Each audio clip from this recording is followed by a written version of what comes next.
Hello दोस्तों। क्या आप जानते हैं कि कॉमेट यानी कि उल्कापिंड क्या होता है?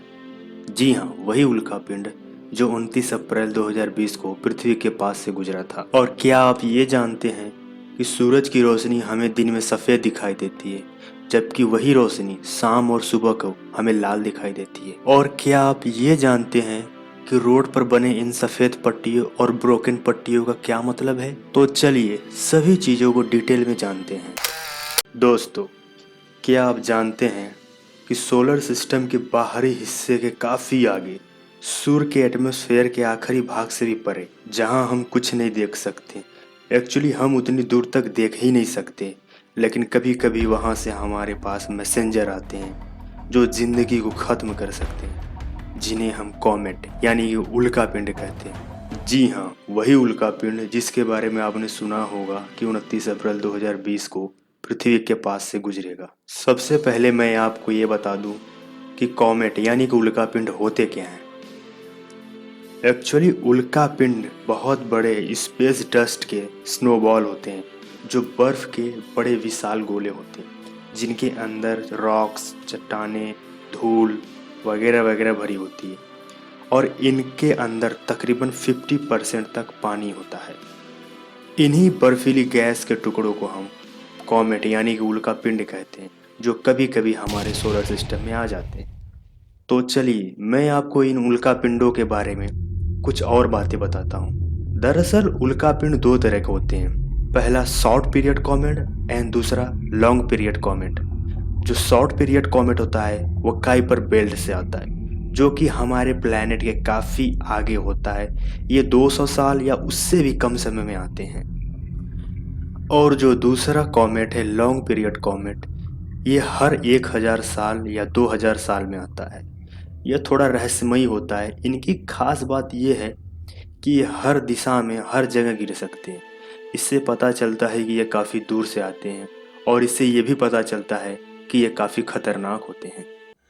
अब यदि आपको ये लग रहा हो कि ये तो बहुत दिनों में आते हैं, हजारों सालों में आते हैं या सैकड़ों सालों में आते हैं, तो इनसे हमें कोई खतरा नहीं है।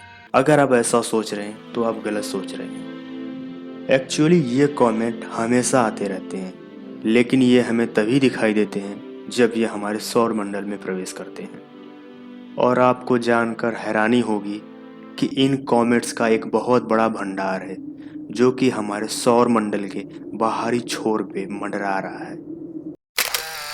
दोस्तों, आपने अपने जीवन में ज़रूर कभी न कभी एक बार ज़रूर सोचा होगा कि आखिर ये सूर्य की रोशनी हमें दिन में सफ़ेद दिखाई देती है और शाम सुबह लाल क्यों दिखाई देती है। तो चलिए जानते हैं कि आखिर ऐसा कैसे होता है।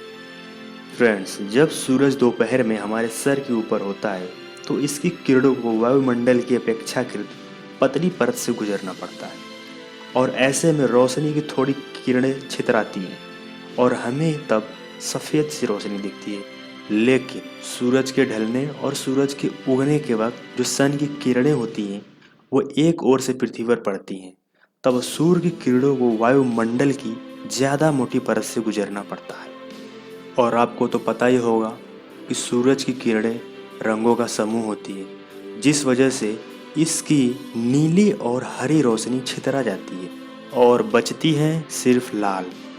और इस लाल रंग का प्रभाव दमदार होता है और सूरज की छनी हुई रोशनी पृथ्वी की सतह से टकराकर उसे जबरदस्त चमक से भर देती है। यही रीज़न है कि हमें सूरज ढलने और उगने के वक्त लाल दिखता है और उसकी रोशनी लाल दिखती है, जबकि दोपहर में वही रोशनी हमें वाइट दिखाई देती है। दोस्तों, हम सभी रोड पर अक्सर गाड़ियां तो खूब घुमाते हैं, लेकिन क्या आप जानते हैं कि रोड और हाईवे पर बनी ये सफ़ेद लाइनें या ये पट्टियां, इनका क्या मतलब होता है?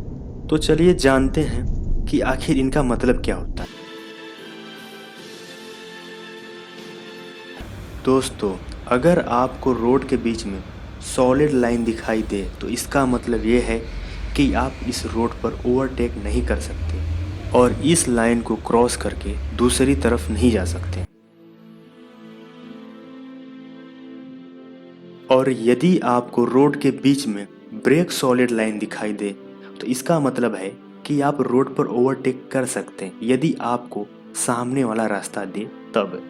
और यदि आपको रोड के बीच में डबल सॉलिड लाइन दिखाई दे तो इसका मतलब ये है कि आप किसी भी हालत में इस लाइन को क्रॉस करके दूसरी तरफ नहीं जा सकते, क्योंकि यह एक डिवाइडर का काम करता है। इसी तरह यदि आपको डबल येलो लाइन दिखे तो इसका भी मतलब यही है कि आपको इसे किसी भी कंडीशन में क्रॉस नहीं करना है। येलो लाइन को ज़्यादातर पहाड़ी इलाकों में यूज किया जाता है, क्योंकि वहाँ फॉग वगैरह की वजह से विजिबिलिटी कम होती है। और यदि किसी रोड के बीच में सॉलिड लाइन के साथ साथ ब्रोकन लाइन भी है, इसका मतलब ये है कि आप ओवरटेक कर सकते हैं, लेकिन अपनी लेन में रहकर ही। और यदि इसके अपोजिट में सॉलिड लाइन आपके राइट साइड में हुई तो आप किसी भी कंडीशन में ओवरटेक नहीं कर सकते।